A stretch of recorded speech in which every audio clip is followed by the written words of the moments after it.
Welcome to Burlap Teachers. Enjoy the video. You'll begin by verifying essentials so the ad flow works. First, make sure your iPhone supports Apple Pay and is updated. Open Settings General Software Update and install if needed. Next, sign into iCloud and check Wallet is enabled. This links your cards to Find My and the Secure element.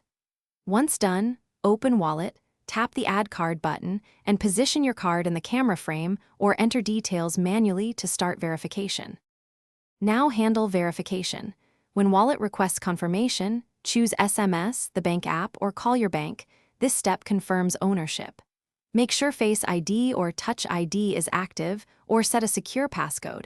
Apple Pay requires device authentication for transactions. If the bank returns an error, open the bank's app to approve the request or generate a one-time code. If verification stalls, remove the card entry and reattempt after a short wait, so servers can sync. Finish by checking that the card appears in Wallet with an active status, and then test with a low-value contactless purchase or Apple Pay within apps. If it fails, restart the iPhone and check Settings General About for carrier updates. Install them. Make sure your billing address and name match bank records. If problems persist, contact your bank to clear holds or fraud flags, because most declines come from issuer-side restrictions rather than Apple or your device. Thanks for watching. Consider subscribing if this video helped you.